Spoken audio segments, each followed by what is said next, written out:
You know, when I was walking over here, I was thinking we should appreciate each other, not just the teacher. Like sometimes people think, oh, it's all about the teacher. No. In our society, we believe that the hearer is even more important, equally important. So it's nice to look at each other and to appreciate each other. Our philosophy is we're seeking the seekers. Right? There's a beauty in being a seeker, being inquisitive, learning. What do you like about the festival? Atmosphere. Atmosphere. What would you say about the atmosphere is so special? It's just different. It's not that just the top layer of the society that we touch the deeper layers here. That's what I like. And it's also I like how it's very diverse in the teachings. You know, there's many masters, many teachers, many students, many paths represented. So it's very diverse. What do you like about the festival? People. Very beautiful people, very interesting, spiritual people. What do you like? I like the energy people spread, because many of people here they are different than in the daily life, so that they are relaxed and open. And happy, I think. Everyone here is like happy. Why? Also, it's summer.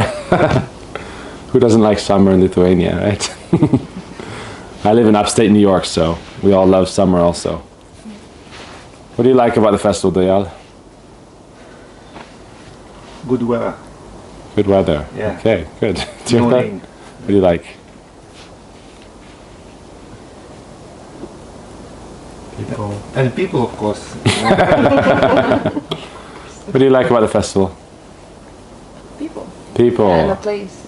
People in the place. Lavanga? I like there is Bhakti a lot. Bhakti. Okay, so that means a mood of devotion. Huh?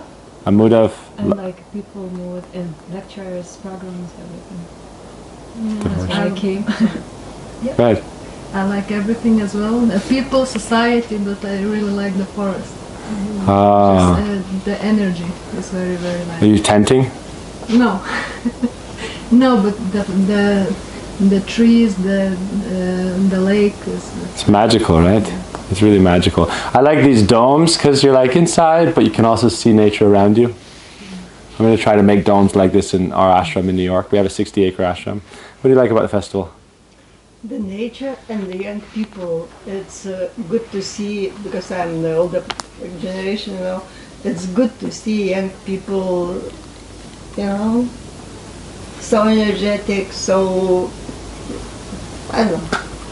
I like seeing young people having a good time, but it's like a conscious, you know, it's happy, it's joyful, but it's not like based on drugs and alcohol, and like, it's uplifting. What do you like about it? Probably the forest. Forest. It's magical forest, huh? It is really magical forest. Forests are very magical.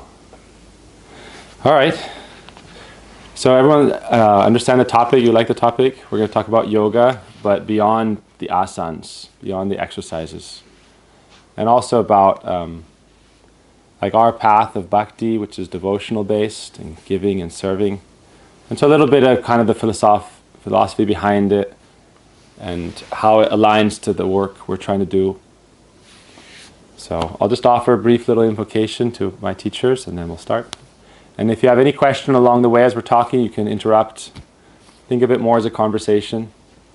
Yesterday we had a class and I was speaking with Laima and we were just kind of discussing back and forth. So if it was up to me, I would just be having conversations, not lectures. But so think of it like that. Think of it like a conversation. If you have anything to add, not just a question, but if you say, you know, I'd like to add this. And so we can think of it more of a conversation. Om Jnanatimirandasya Jnananjana Shalakaya Chakshurinmilitam Jena Tasmai Shri Gurave Namaha.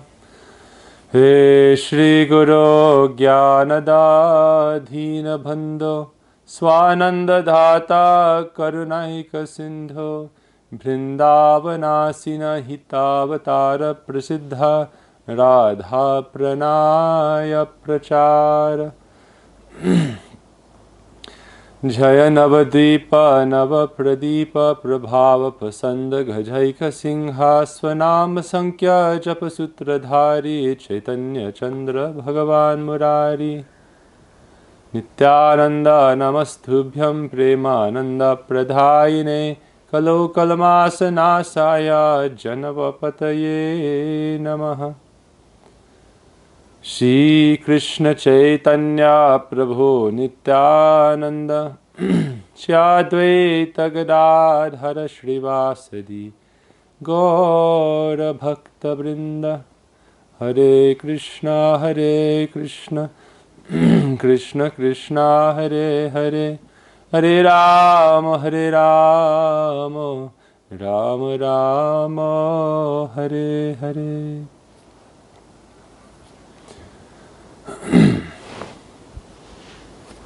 Welcome.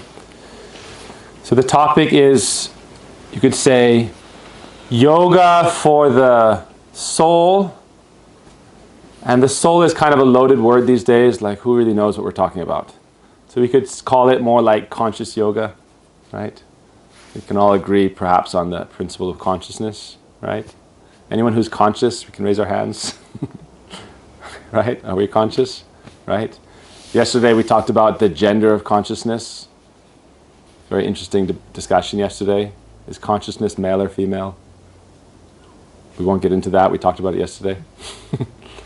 And the day before that we talked about happiness, how to live a happier life, more fulfilled life, a meaningful life. And then we followed that up with talking about the problem of suffering, good and evil, and how to transcend it, how to solve the problems. So today I want to talk about kind of the deeper essence of everything. What is the principle of yoga? When we talk about yoga, what do you first think of? Like when I say yoga, what do you think of? What do you think of when I say yoga? Exercise. What do you think of? Exercise, but as well as a different lifestyle. Okay, what do you think about with yoga? Asanas. Asanas? Asanas? Asanas? Physical exercise. Physical exercise? Exercise. Exercise. Lavanga? More about connection.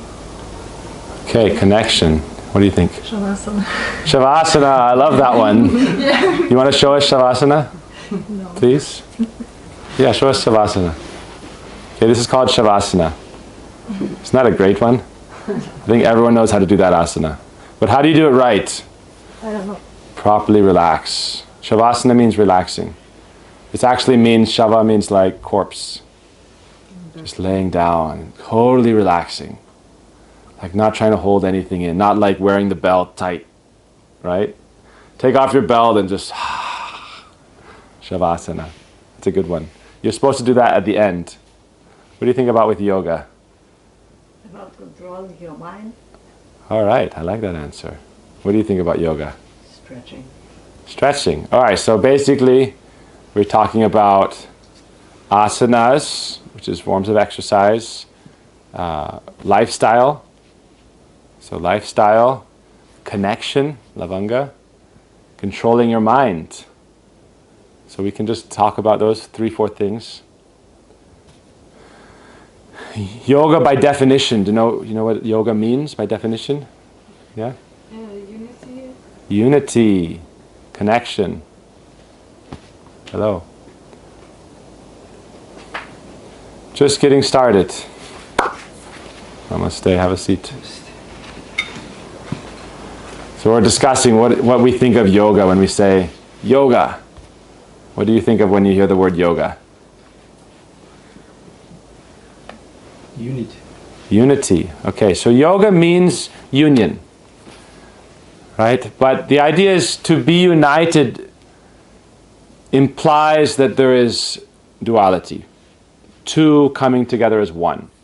So our principle of bhakti means that, coming together. When you come together, it's like two things becoming one. And we use the example of relationships because it's very easily understandable. If you marry someone, it's two people coming together as one. And the interest of the partner is your interest at that point. And you're giving of yourself and they're giving of themselves. And together you are yoga and you're creating life. Right? You're continuing the circle of life and existence and beauty. love. So yoga, we talked about controlling the mind. We talked about exercise, asana, lifestyle, and unity and connection. Now, one thing about yoga, there's so many yoga teachers, right? Imagine you went to a yoga class and you saw the person and you thought, they're completely unfit to teach yoga.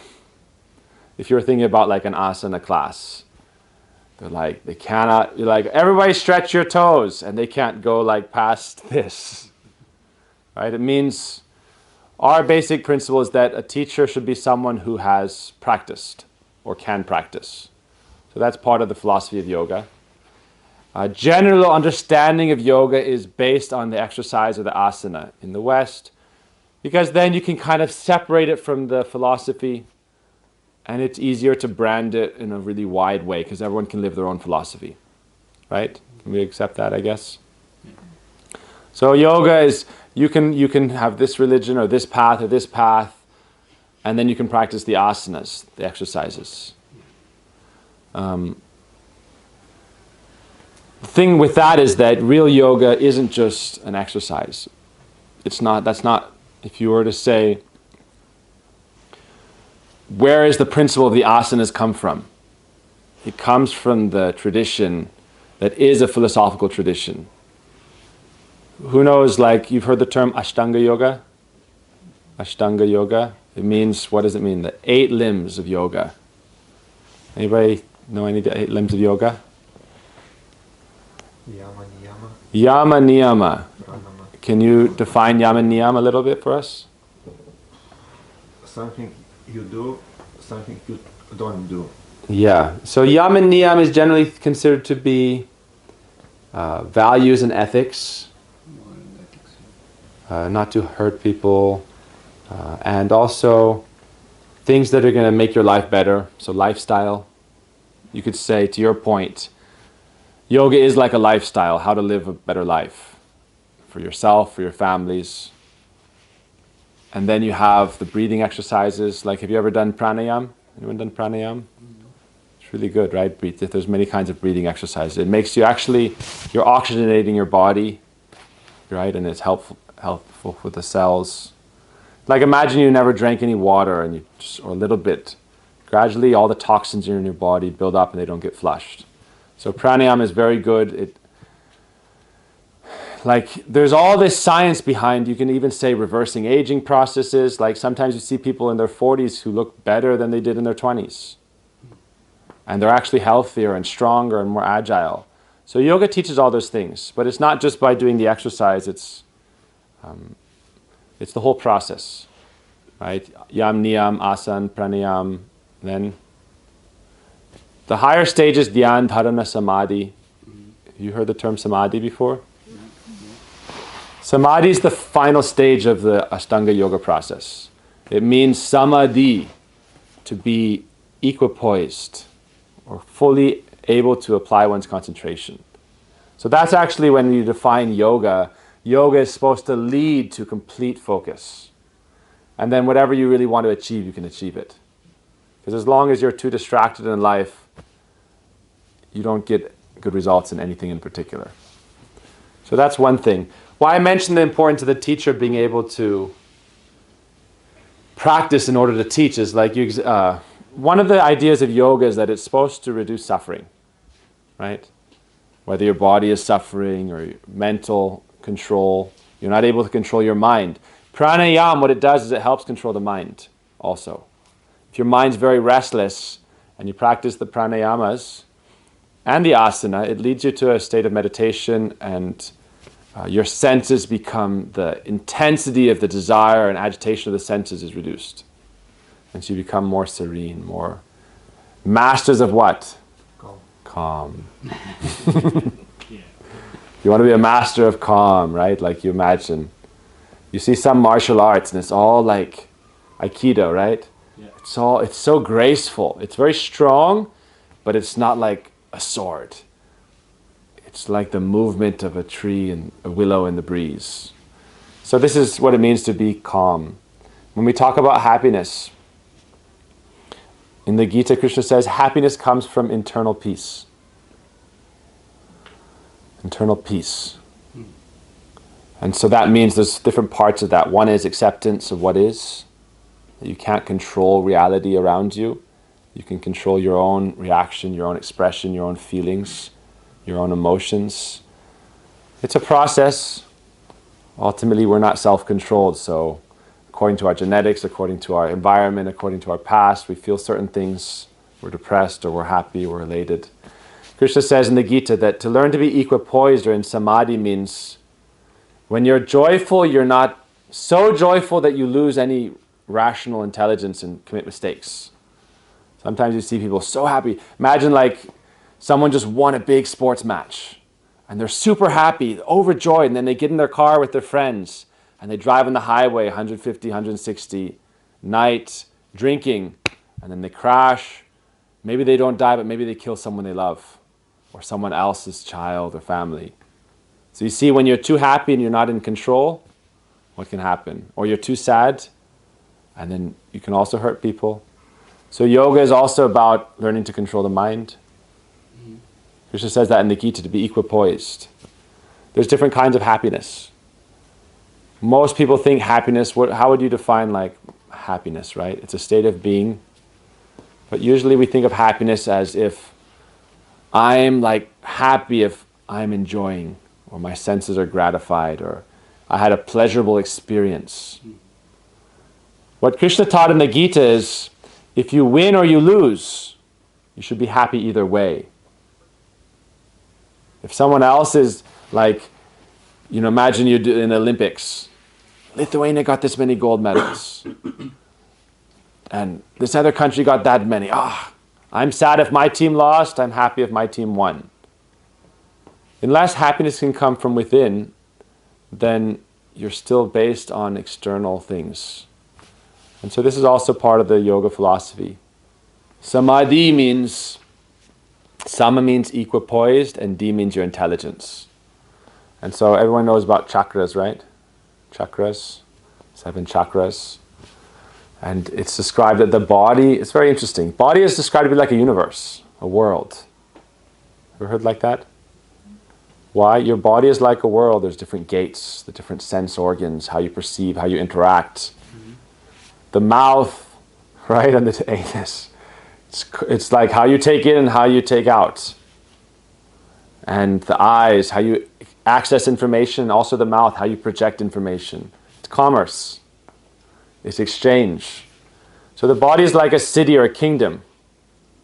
Within that body, there's all these different cells and ideas and samskars and impressions and personality parts and ego and consciousness and id and subconscious.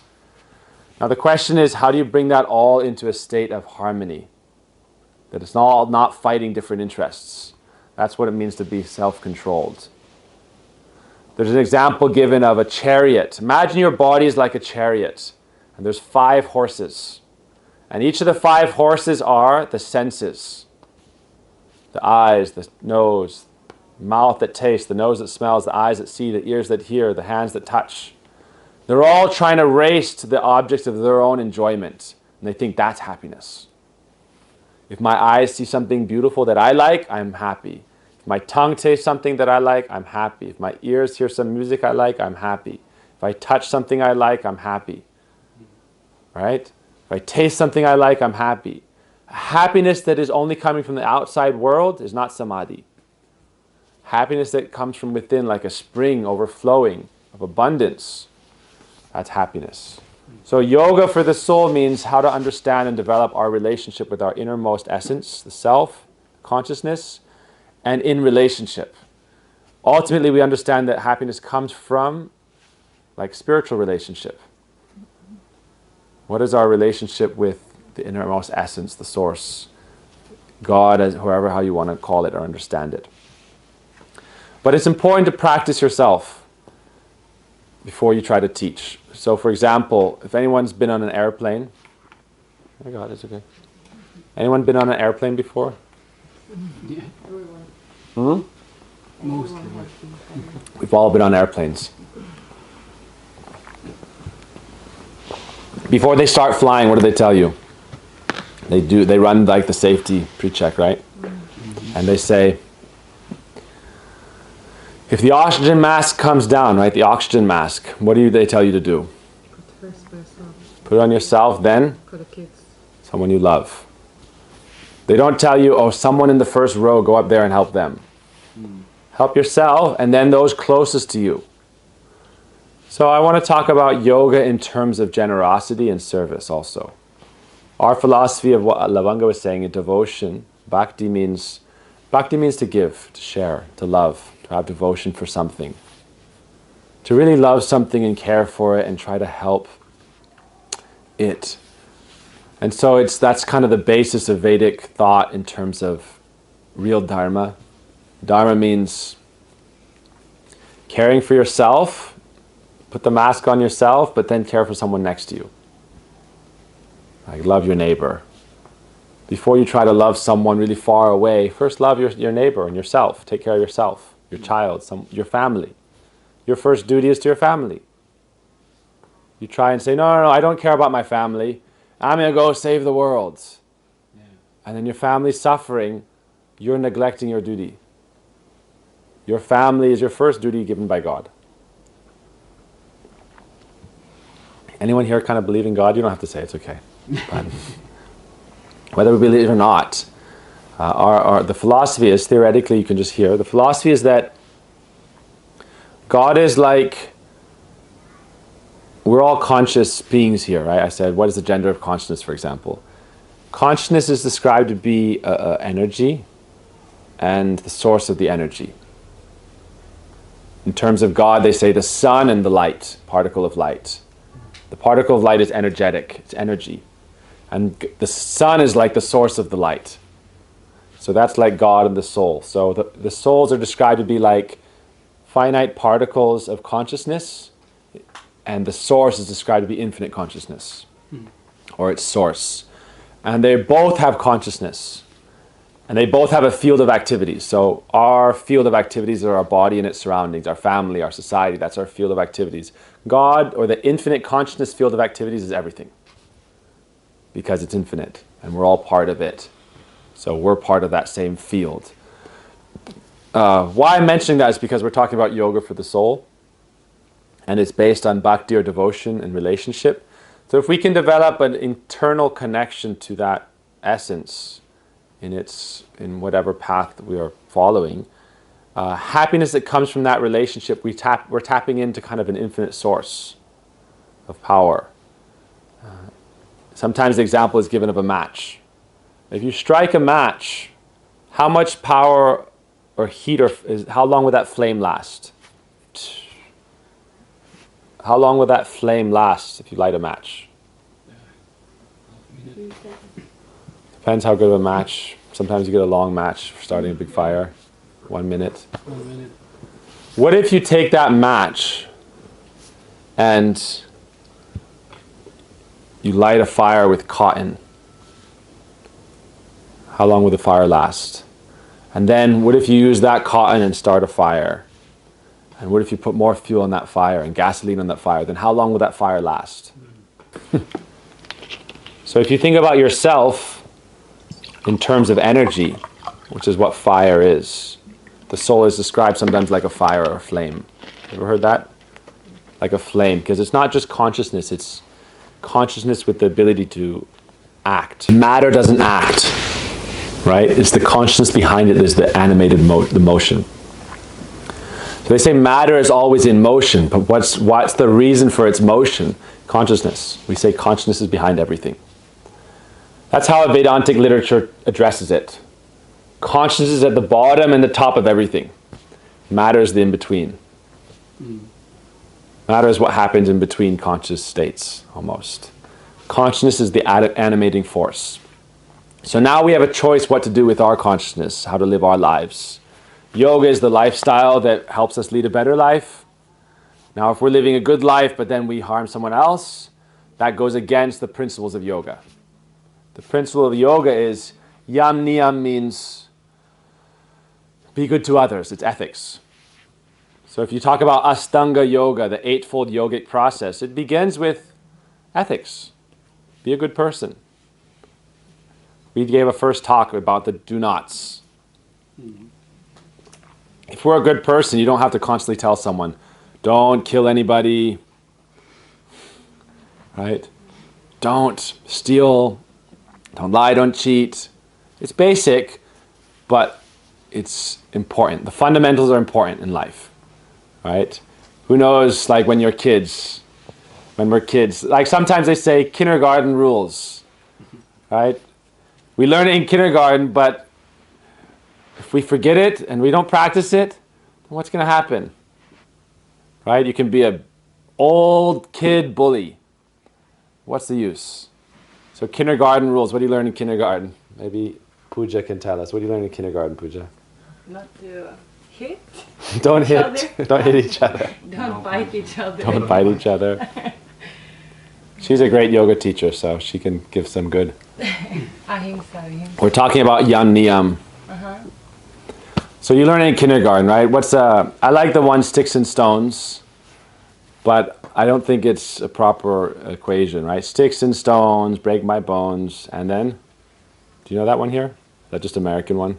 No. It's definitely an American saying. Words can never hurt me, I'm strong. I don't care about it when anyone says. Is it true? No. You want to hurt someone you love? What's the easiest way? Tell them something really mean or cruel. It can destroy a relationship. You can't take it back. If you look at Yam Niyam, our great teacher Srila Rupa Goswami, who taught us about love and relationship with God on the highest level, he told us the first thing in his lesson was Vacho Vegam. Means control your speech. Vega is an impulse. So we were talking about mind control, right? How to control your mind is yoga. What Krishna says in the end of the second chapter of the Gita is he says, the desires that rage within the body and the impulses come from the body, it's like an itch we want to scratch. Oh. And we think, scratching the itch, I'm going to be happy. Unless I scratch the itch, I haven't made my life meaningful. And so we think, this person is doing this, or like whatever they're doing that you're not happy with. And at a certain point, I'm just going to tell them something. What's up? Okay, go for it. Go. So Vega is like an impulse. A craving, you could say. Some cravings are okay, some cravings are bad.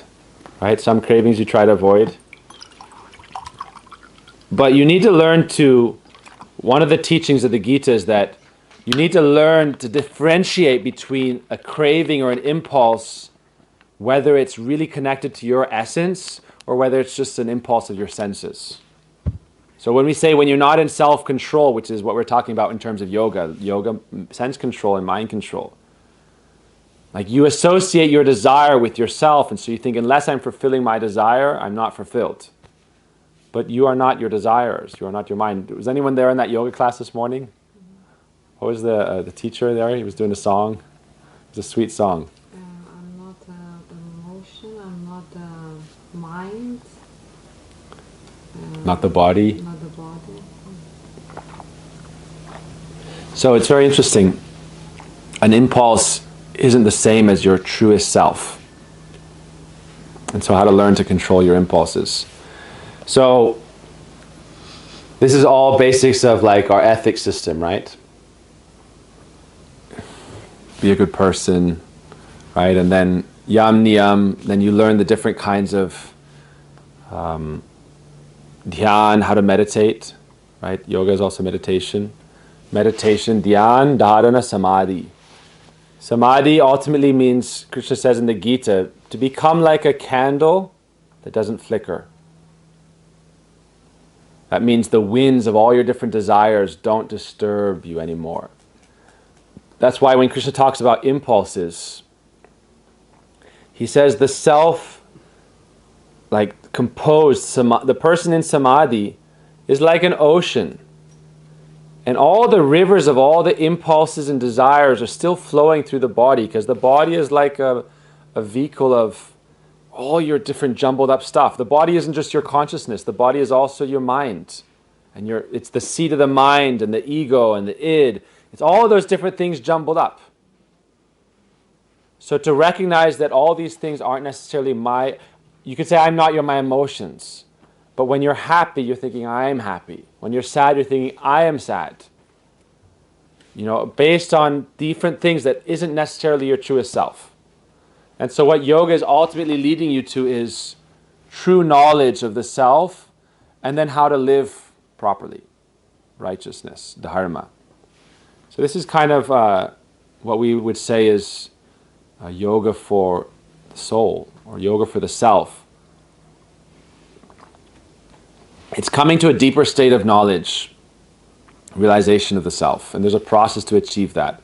So that's why we say mostly in the West, what we're teaching is what we all said, right? When you think of yoga, you think of the exercise, the asana, and if you've learned some more than the lifestyle, you've learned some more than mind control, and more than it's like connection and love and devotion. If you're in a relationship with someone, that's a yoga. And when you're in a relationship, you have a certain yoga with them, a certain connection. And so what we understand is that now I'll just talk a little bit about kind of how to live a good life and how to be of service in the world.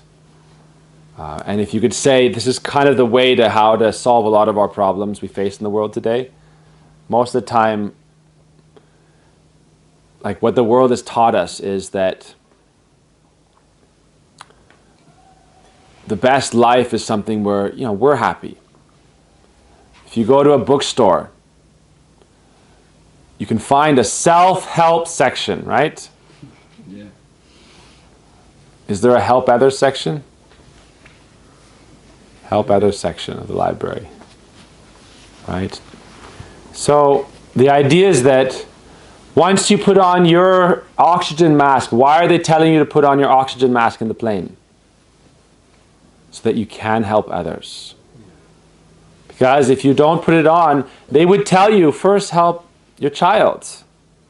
But what if you run out of oxygen while you're trying to help your child and then you pass out and the child also dies? So ultimately we say real yoga for the soul or real devotion isn't just self-interested. It's about service. Service as a means of highest fulfillment. If you were to say, what's my highest purpose? My highest purpose is to give love. What we say in English is our organization is called Serve Love. Do service with love. And it doesn't mean you yourself are neglecting yourself. You've put on the mask yourself. That means you're happy. You've achieved good health. Like you're not a yoga teacher who can't bend over like a centimeter and they're telling people to touch their feet. Imagine someone's like in a chair and they can't get up. Like, all right, now do this asana, now do that asana, now do this asana. I know some yogis, right? They're like 90 years old and they're so agile and they're so fit. Why? Because they've followed themselves, the process. So your cells in your body, it's like, some yogis live hundreds of years because you've mastered the body. You're not the servant, you're the master. You've become a master of calm. So ultimately at our philosophical base is the idea of service. That's yoga for the soul. Yoga for the soul is service in connection with your source. We say the ultimate happiness comes from your relationship, your innermost relationship with God or with the infinite source. And that connection, like we gave the example of the match. You light the match. How long can that fire last? But if you connect it, yoga means connection. Connect it to more abundance, then its source of its fire becomes infinite. It can continue to burn continuously. So that's why we say that yoga connection comes through love. Love is that thing that connects us to the infinite. And as you can expand your field of awareness, you expand your sense of belonging. First take care of your family, but then take care of your neighbor. And then, like if you were to say war and fighting, if we were to consider, like in Russia and Ukraine, that the people of Ukraine and the people of Russia were the same people. The fight over is a territory and name and rights and resources. But if we were to say, you're like my real brother. Your family is like my family. How could I hurt my family? In a nation, we can identify with that because we think, okay, if I kill somebody, I go to prison because I'm hurting the nation. But going to war with someone else, oh, that's okay because they're not our people. I can kill someone else because they're not our people. But real yoga for the soul means once you develop that internal relationship of love and connection, then you want to help and serve others, and you want to not harm and disturb others. Yeah. Why, when somebody else go and try to kill you? At that point, it's your job to defend. It's righteous. It's righteous. We're not pacifists, ultimately. Because we're, like I was talking about this yesterday. Why is, you have to make the best of a bad bargain. Why do you need a military? Why do you need this? Why do you need that? Because what do you do when people try to hurt those you love? You have to defend. That's your duty. As if you're like a father and you don't protect your family, you're going against your duty. It's sinful. It's sinful not to protect those you have responsibility for. Like sin means like it's a heavy word, but it's going against dharma. So it's a difficult situation in this world. We don't live in a utopian society, and it's kind of unpractical to expect it. But what we say is you start with yourself. Our philosophy is based first on the individual. First, find your happiness, find your fulfillment, try to lead a better life, a better lifestyle, try to help your family, your surroundings. And gradually, wherever you go, you can radiate that. Like we were talking here, what do we like about this place? In the beginning, we said, I like the people. It's something different. So imagine if we could take masters of calm into everyday life. Imagine your workplace, everyone's like, let's do some yoga. And let's, do something fun with each other. Let's love each other. Let's care for each other. Let's see the success of another as our success. That's one of our ideas. Like, if someone else is successful, then the little self, the ego, thinks, oh, they have a nicer car than me. They have a better house than me. They have a better salary than me. Their husband is more whatever. Their wife is more whatever. So the little self thinks in competition, and someone else's success is my failure. Insecurity, fear, all the lower emotions, the cardinal sins, not the virtues.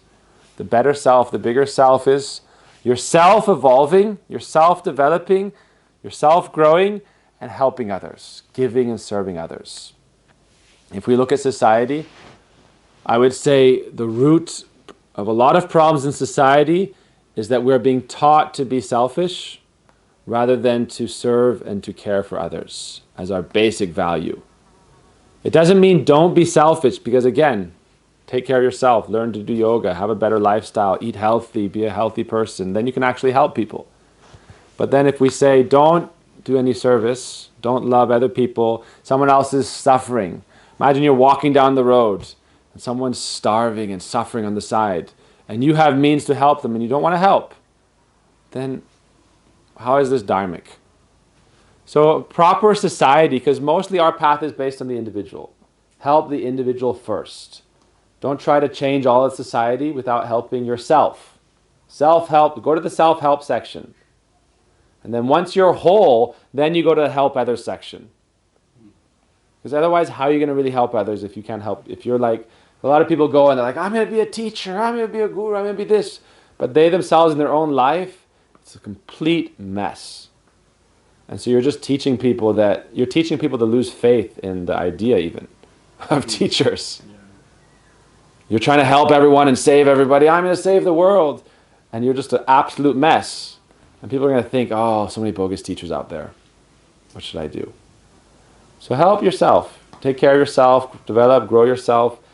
Our goal here, Masters of Calm, isn't to change the world. It's to help individuals, help people. We talked about this yesterday. What is the gender? It's like women's issues, men's issues. Like, what about people's issues? Yeah. I have a question about helping others. Yeah. If, for example, you're walking on the street, this is what I heard. If you're walking on the street and you give money to the poor person, begging them money, and he buys, let's say, alcohol, and then while he's under this alcohol, and he kills the person, then it comes back to you karma that you helped someone, and because of that he did something. Yes. So you have to be conscious when you're helping someone. You have to. That's why first you have to know yourself and how to really help. But it's an intricate matter, you know. Christ, if you look at like the example of Christ as what he did in his life, he would feed people, but he would say, I'm teaching you how to feed yourself. And so if you think of it in spiritual terms, it's more important to help. Like everyone's going through their karma. Our teacher would say, a greater act of charity than opening many hospitals is to save one soul from samsara. Samsara means like the ocean of suffering, birth and death, and this eternal cycle we're on. If you can truly help one person, and that person will come and help many people. Like help one person, let them help other people. But ultimately it's not just, it's conscious based. Right? Instead of just, oh, here's some money, go get drunk. You recognize that they're going to do that. So you think, certain people are like that. Not everyone has that capacity, you know. Oh, come and live in my house, and I'll teach you how to do yoga. Maybe it works, maybe it doesn't work. You have to have that capacity to actually help, to be able. That's why we say self-help before help others. Put on your mask, breathe oxygen, and then help others. So it's a very difficult thing. But ultimately we say, sometimes we get caught up in the pride of the idea of saving the world. And it's like, oh, we have so many movies about saving the world. How about have a movie about one person who got real like moksha? One person, one individual's. And then like a Buddha, they said, because what did Buddha say? Buddha said, you know what the term bodhisattva means? So Buddha would say bodhisattva, there's a whole, like a group within Buddhists that are called bodhisattvas. Mm-hmm. They take a vow to be reborn as many times as it takes to liberate everyone in the world. Imagine that. That's a bodhisattva. Like, I'll take birth again and again and again and again and again until everyone is saved. But they have the capacity to do it, and they do it on an individual process, one at a time, one person. Because nowadays in society, the society is so twisted and messed up. It's very hard. Like in life, you have circle of concern and circle of control. What's outside of your circle of control, if you're always lamenting about it, then it's only causing agitation and stress and anxiety to you. So that's why we say in terms of like ethics also.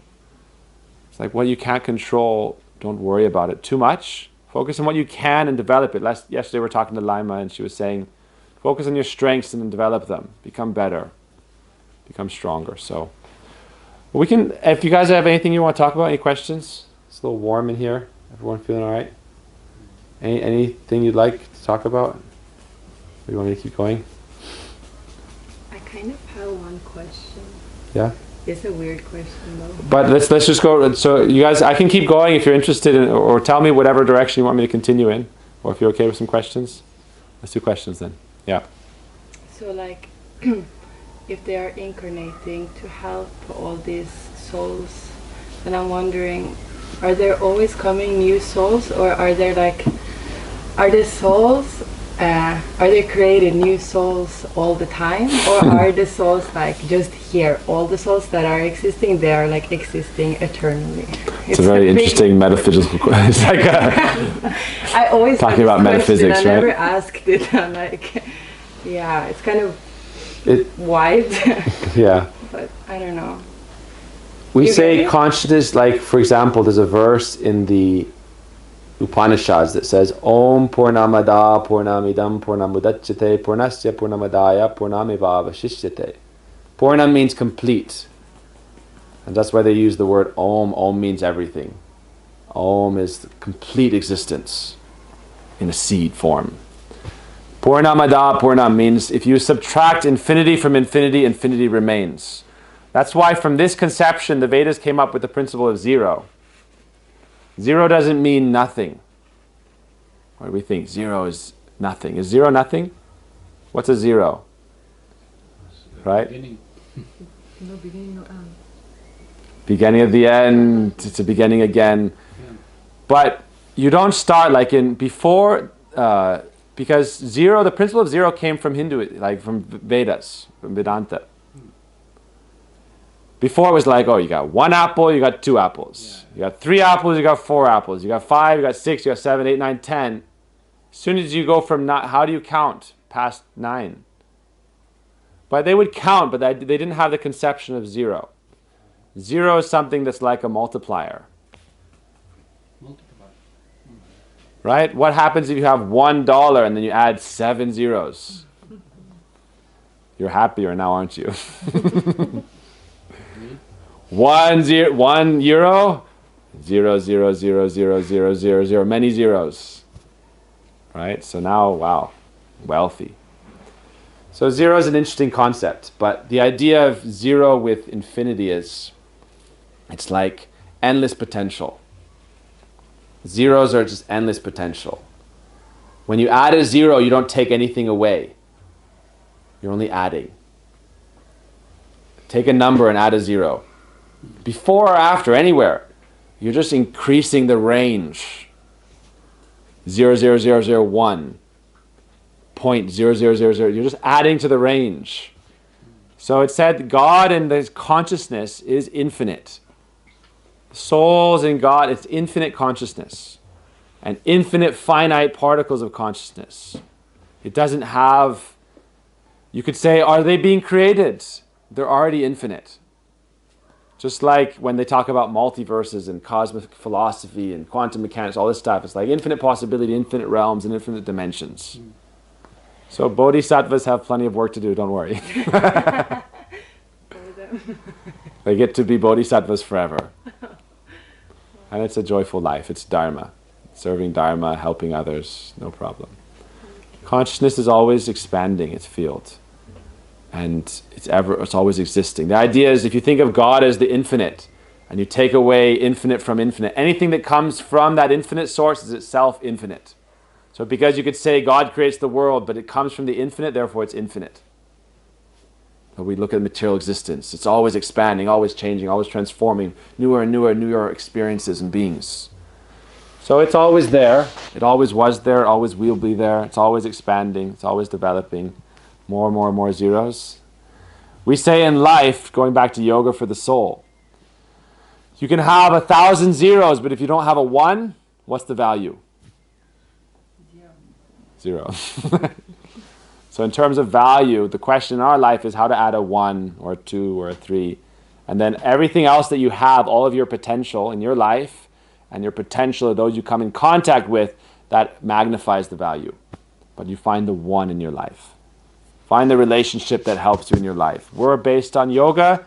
The philosophy of yoga is connection also, to Lavanga's point. So it's the connection of relationship.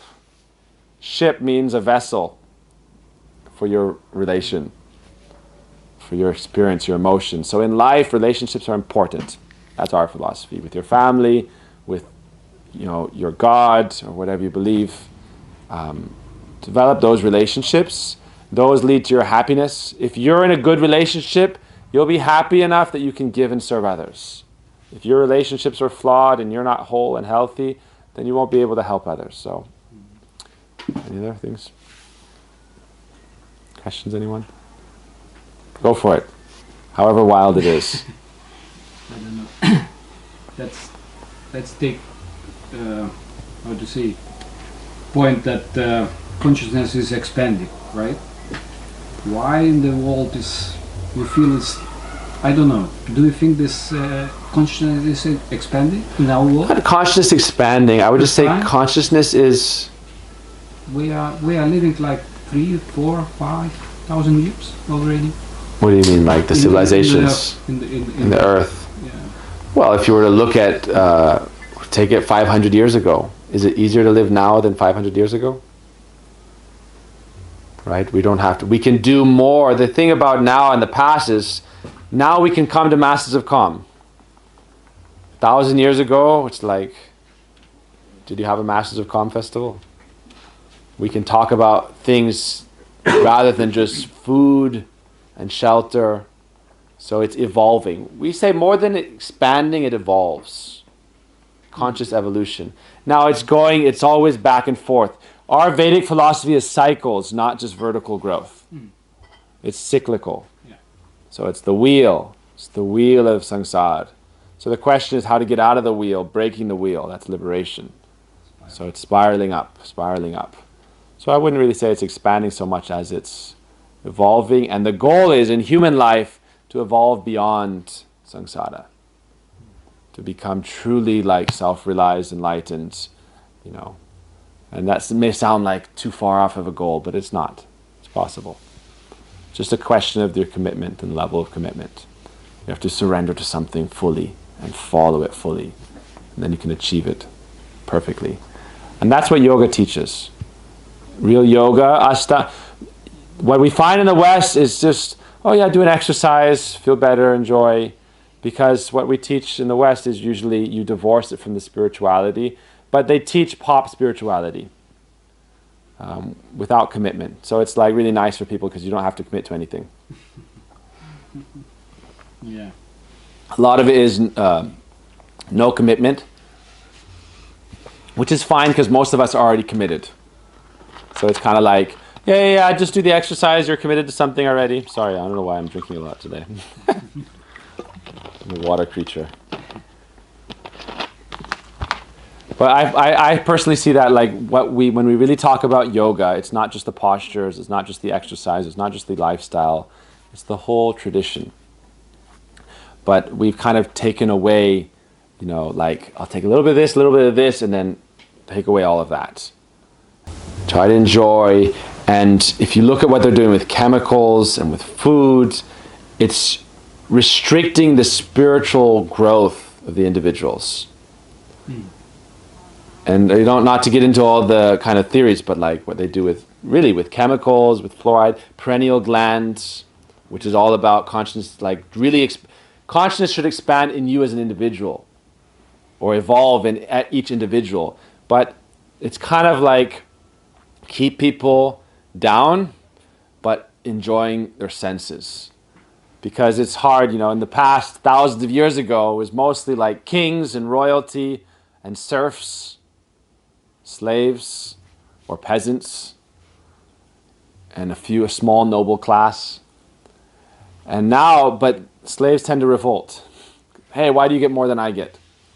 So now it's like, okay, you all get a phone, you all get games to play, you all get to enjoy, you all get Netflix, you all get movies, you all get to serve, and you get to feel happy. The danger is they don't want you to grow too much. If you affiliate to something and follow it perfectly and become really like enlightened, and you make other people become enlightened, start unplugging people from the matrix, then you're considered a threat, an antigen, and you get attacked. So it's, you know, I would say that's our kind of work is to help the person who is, you know, suffering. It's to help them actually become spiritually evolved. And so you have to provide food also, but it's more based on education. I would say better education. A lot of the education in the world is very tilted or slanted, or it's not balanced. Our philosophy in the Vedic traditions is, for example, if you think of the world, there's an example, it's an interesting story, I'll give it really quick. One time it was said the earth was overburdened by kings that were always just like tyrants, disturbing people, causing suffering. And so the earth went and prayed to God in the form of a cow. It's just an interesting kind of one of our creation stories. She was praying to be, not for herself, because the nature of the earth, why is it representative as a cow? Because a cow is someone who's just giving. Her milk, you know the cows produce enough milk that if a calf drinks all the milk that it produces, the calf would get sick. And so it's actually the cow itself, like our philosophy is, you first give the calf, you don't milk the cow. First give the calf everything it needs, and then whatever is extra, the cow is already producing that for other beings. So it's like the earth, it's just giving and giving and giving. And so the earth took the form of, and even with cows, whatever comes from the cow, whether it's the stool, the dung, you can burn it, it has antiseptic qualities, the urine. It's all very actually auspicious. Whatever you make from... so the earth went and was crying for help, praying for help. And so Krishna appeared, and in his life, a lot of the kings that were unrighteous, were tyrants, they were being subdued. But the idea is that it's kind of a situation that we see again and again and again. People taking power, exploiting, causing suffering to others, and based on keeping people in a materialistic state of life. Enjoy the self, your senses, don't serve others, there's nothing beyond matter. Consciousness is just a myth. The body is like we were doing it this morning. You are not the body, you are not the mind. That's not what science teaches. The mind is just the body. And the goal of the body is just to enjoy. And how are you going to enjoy? You do this, and you do this, and you do this, and be a good vassal, be a good servant. And, definitely don't believe in God. Don't believe in God. That's the teaching. In American culture, said record numbers are turning away from any kind of faith. And the problem with it is that it is also by design. Why? Because if you were to say, where does evil live? People would say, oh, you find that the worst case is in religion. Why? It's infiltrated. That's why we go back to the individual. Because we say that in this age particularly, we talk about cycles. So are we expanding or evolving? Not really. It's like in flux. Some people are expanding, some people are not. But especially in this present time, it's called the age of deceit and hypocrisy. And how they undermine faith is by entering into the priestly class, which is supposed to be pure, like I'm supposed to be a monk. But you say, like, if everyone like me is like completely debauchery, sinful, then it's like I can't even speak in public without being thrown tomatoes at. Like, oh, throw tomatoes. Yeah, good. I agree. Throw tomatoes at me. Why? Because faith in that class has been destroyed because it's been infiltrated and destroyed from within. And so then that's gone, and then the next level, the next level, the next level. So that's how you destroy the society from within. So it's unfortunate, but the battle's never lost until you give up. But our philosophy is we start with the individual. Put your own mask on, help someone next to you. Become self-help. Help yourself, become whole, then start to help others. But there is a war on consciousness and love beyond self-interest. True selfless love.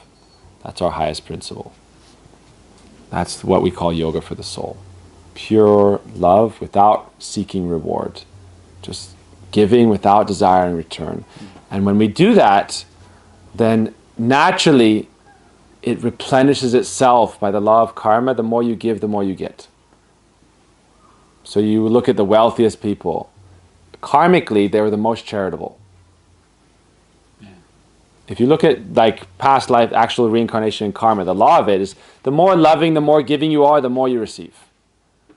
And so, but we don't really teach that, We teach, like we say, like taxes. So you have to give your tax. Do you give anything beyond the taxes you give? That means it's selfless giving. Because if you don't pay your taxes, you get in trouble. But when you just give, you don't have to give, so it's selfless giving. We say, learn some of that. And that actually is the best tax you give because it gives you back tenfold. But if you're thinking about it like that, then it's still self-interest. If you can just learn to give, like the earth just gives. But our philosophy of happiness, really, because we're ending the festival here, is just to come to a state of life and being where you're at peace. That's, and you can be at peace when you're following your dharma in your life. Don't just worry about the future. Oh, I'm not this body, I'm not this mind. Okay, but right now, you're in this body, so take care of your family. If you're a family person, take care of your family. Live your life, practice, try to be a conscious person, try not to hurt other people. But don't neglect your present because you're starry-eyed about the future. Why neglect your present if it's your path, your dharma? So that's kind of, but you can come to a point of being where you're fulfilling your responsibilities and you're happy in your relationships, and then beyond that you're at peace. You do what's necessary to grow and evolve, but if you think about the world, the flower that blooms, it's at peace. The fruit that ripens, it's at peace. It's living its path, it's doing its dharma, but it's at peace. It's called shanti. That internal peace leads to happiness. Because then in whatever situation you're in, you're happy. And the real message of happiness is in giving. Because our nature, we talk about energy and consciousness. Energy and consciousness, it has a capacity to act. So how should we act? Our nature is to serve. And when we're serving, we're actually happy. We are. If you look in America, so many people are depressed and taking antidepressants. You know what one of the best remedies is for it? Selfless service. They take someone and they give them an engagement helping people, and immediately they're outside their mind and their absorption, and they're helping people and they're smiling and they're joyful. It's shown in studies. And so you're like, okay, and eventually you just stop taking the pill and you're happy. So the nature of the self, we say yoga for the soul, means the yoga of giving and service, but internal connection and relationship to something. But you do find happiness in that. So it's been a beautiful festival.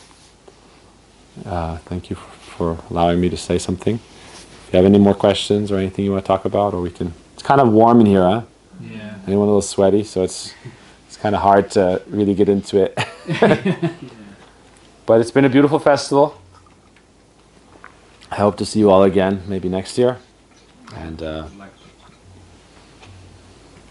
if you're interested in what we're doing, we're online, and there's a lot behind the teaching, but the essence is loving service, self-realization, knowing yourself, the lifestyle, the connection. The exercise is also important, but yoga isn't just the exercise. If we just think of yoga as just the exercise, then it's kind of like the alphabet is just the letter A. Yoga is the whole thing.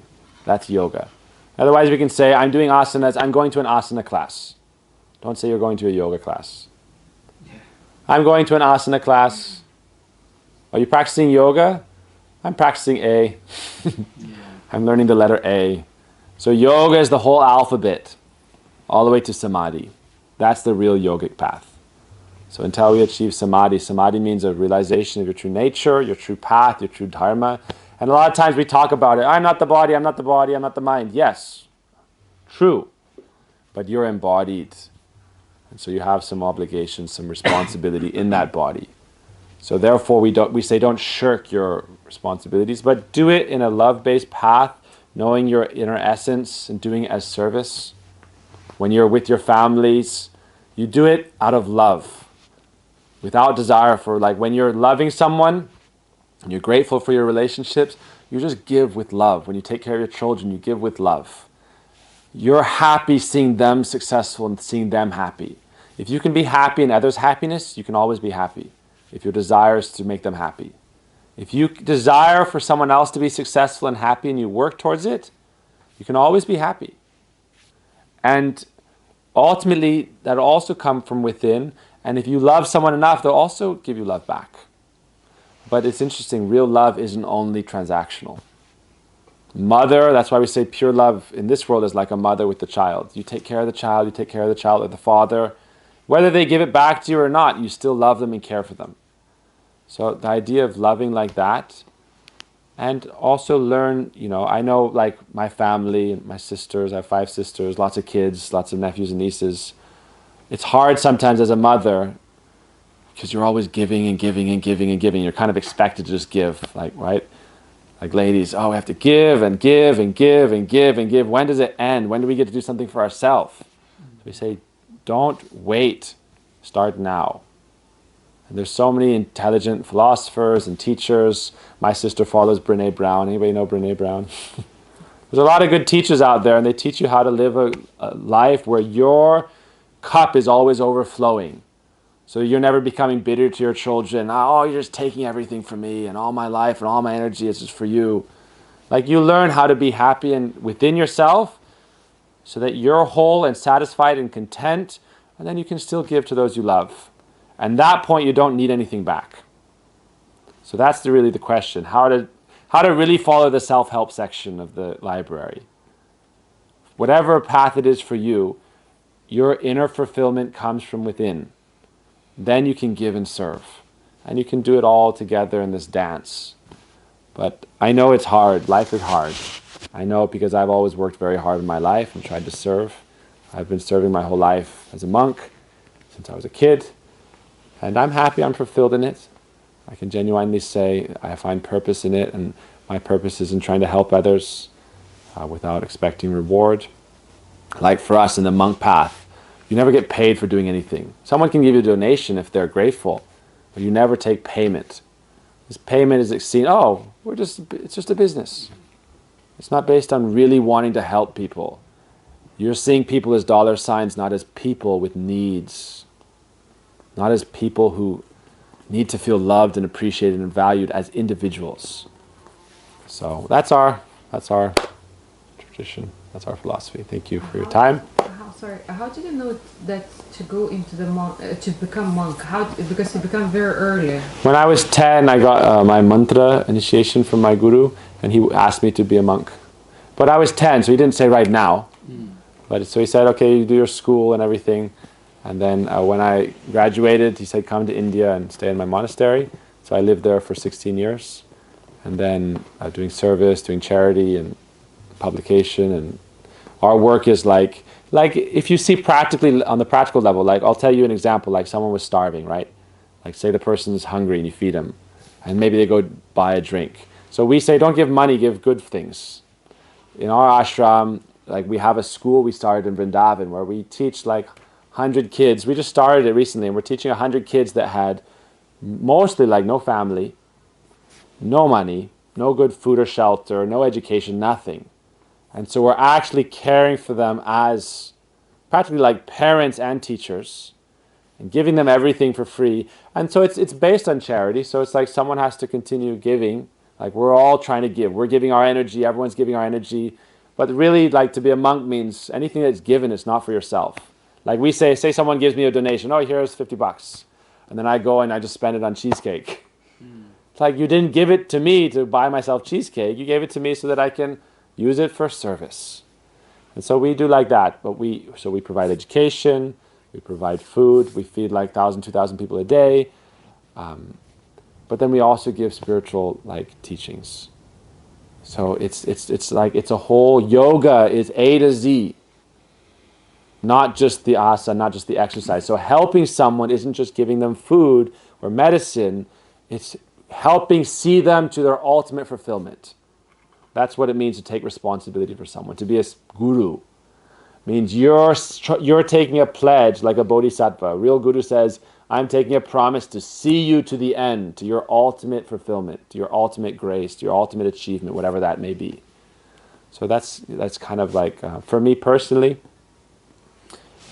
for whatever it is, I don't know why, but he wanted me to be like that since I was a kid.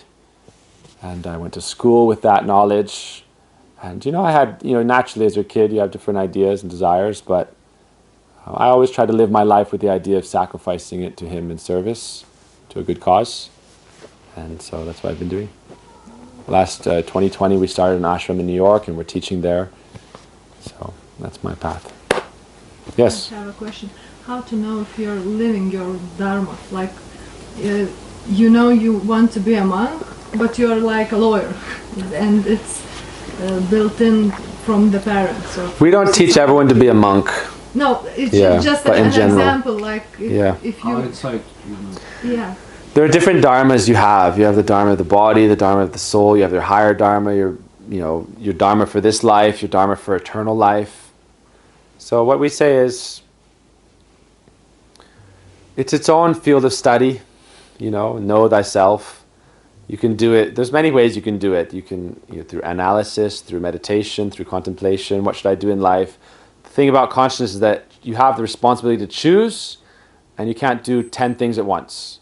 You can't be a lawyer and a doctor and a teacher and this and that. And so you have your own responsibilities with your choices. And so that's why people go to school and they don't just teach them one subject. Because first, like, you learn everything, but when you get in higher education, you're supposed to start learning what your dharma is. And teachers try to start bringing that out. So that's how it's supposed to be. You know, before it was simpler because it was like, your dharma is to make sure your family survives. And so collect food however you can. You know, your dharma is to be a mother and to continue the species. It's like, but nowadays we've figured that out in Western societies. So your dharma is more than just having a kid or going to work and bringing back bread. It's more complex. You have more possibilities now. Right? A man doesn't have to be a woman can be the breadwinner, and society's going on. You know, we're surviving. We're okay. We have 8 billion humans. And, you know, more children is great, but like, even if you don't have kids, society will continue. Before your dharma, imagine there was like 10 humans on earth. And it's like, your dharma as a woman to have kids.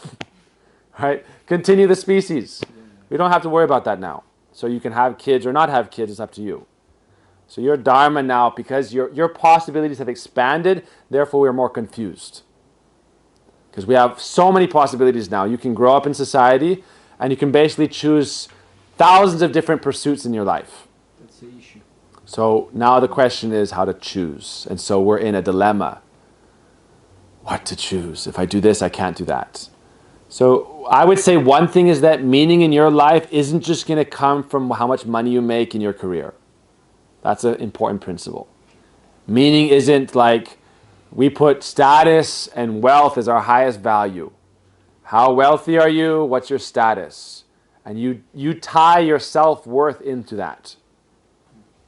And so I would say for you, or for in general, it's like, don't tie your self-worth up with how much money you have and how successful you are in your career. It may be, but it doesn't have to be completely that. Like we say, to be happy, we were talking about this the other day. Develop gratitude, learn what you're grateful for, and then give energy to it.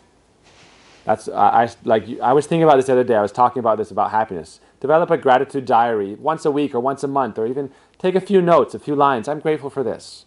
And if you realize I'm grateful for it, then what you can do is, oh, maybe I should give some energy and show my gratitude. And then you're going to continue that.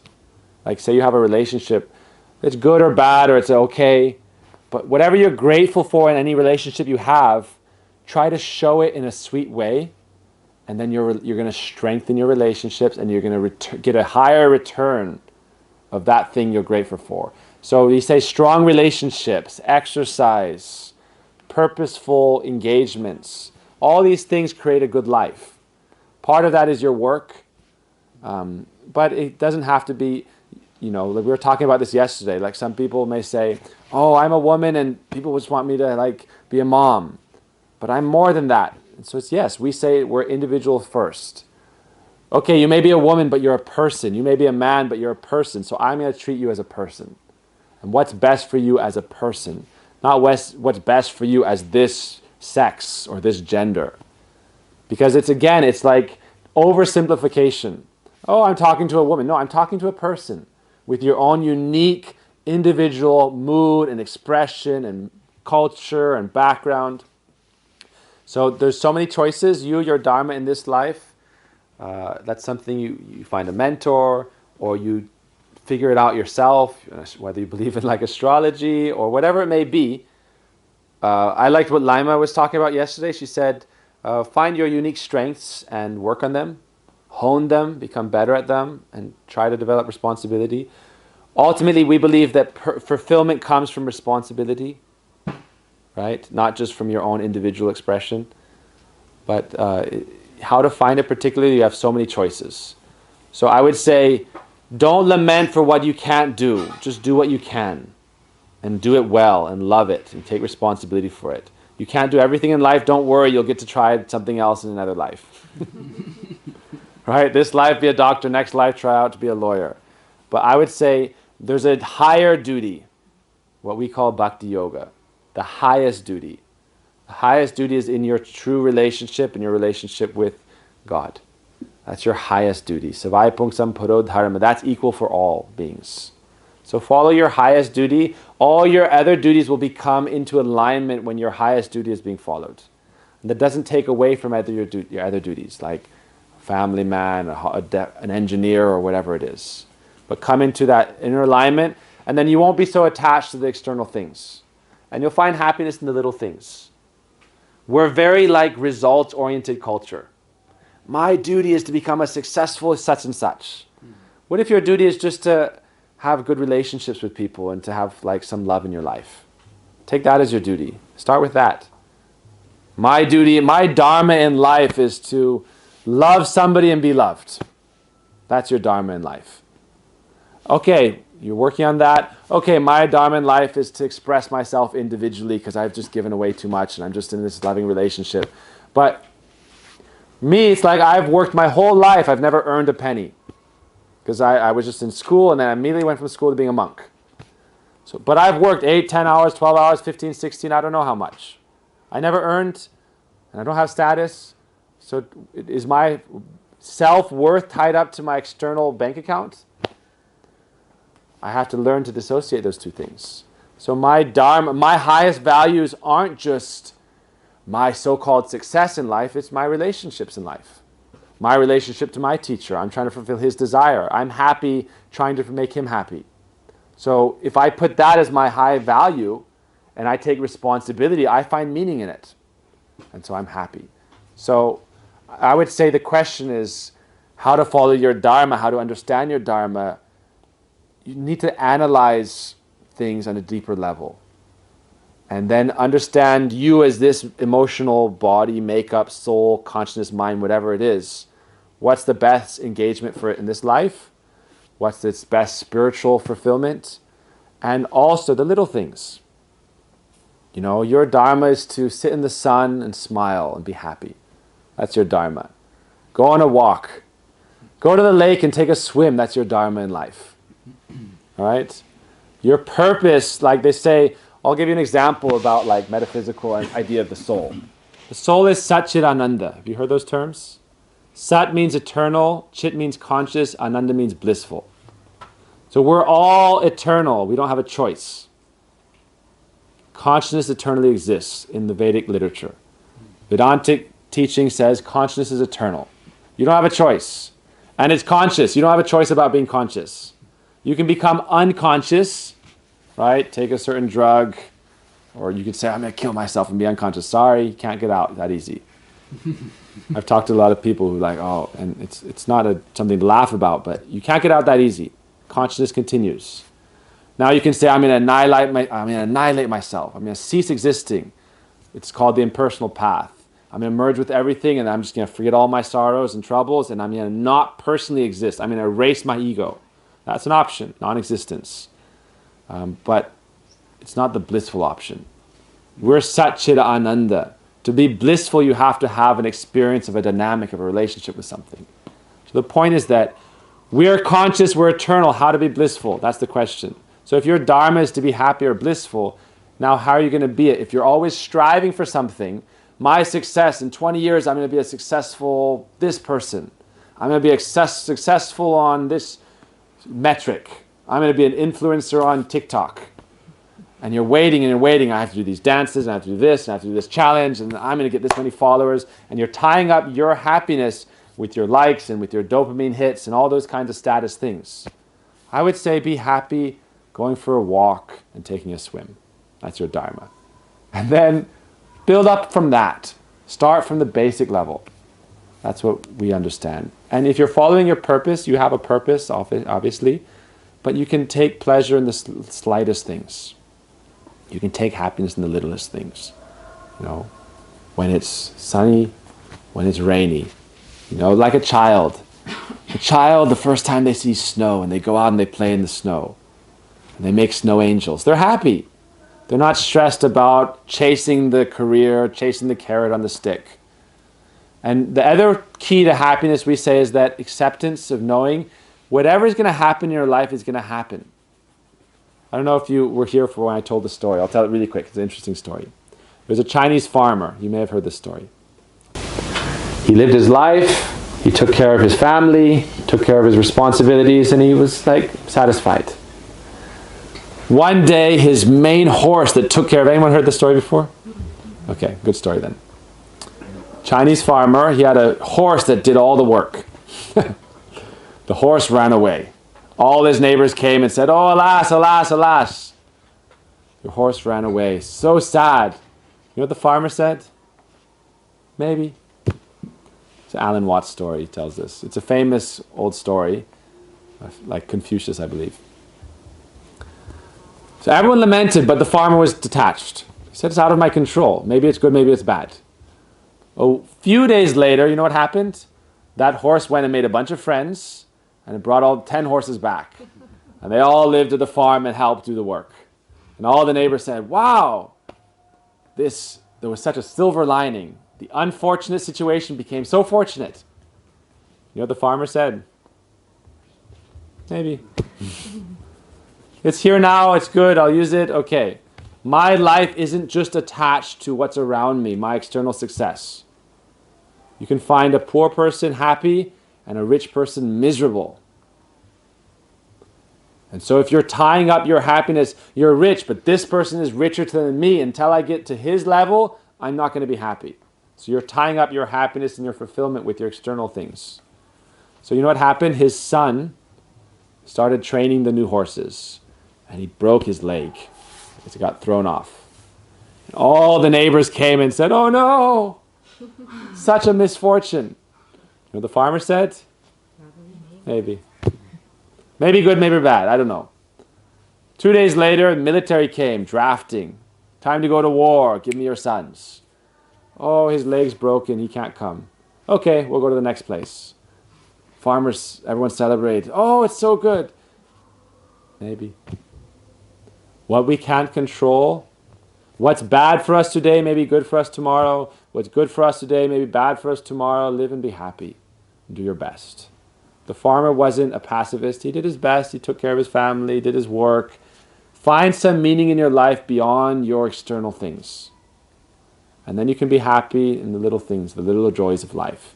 Giving breakfast to someone you love, like your child or your partner. Sitting together and coming to masters of calm and just sitting and listening to music and eating. Right? Be happy in the little things. And then do your work. Like, we are energy, so we should use our energy in something meaningful and purposeful. But don't just tie it all up into those other things. Status, recognition, gain, name, fame, career. Do it as good as you can, but don't attach all your meaning to it. Because otherwise you're chasing the carrot on the stick and it's always getting farther away. So, you guys want to end on that? Yeah? Yeah? Thank you so much for your time. Let's go have some, right? Go be blissful. We're conscious, we're eternal. Try to be happy. You'll be happy by responsibility and dharma, but not just for its own sake. Right? And value what you have. Value the relationships you have and spend time on them also. Spend time just being with those you love, not just being out on your quest in life. Value the time with whoever you love, and then try to find a deeper spiritual purpose and meaning with yourself ultimately as well. Value the relationships you have and give them love. And then find some inner source of strength and courage and love and relationship within that you can just give. And then you will receive. All right. Thank you for your time. Thank you. Namaste. Hope to see you all again. Hope you all live a very blissful life. Haribol. Pranam. I'm going to have some more water.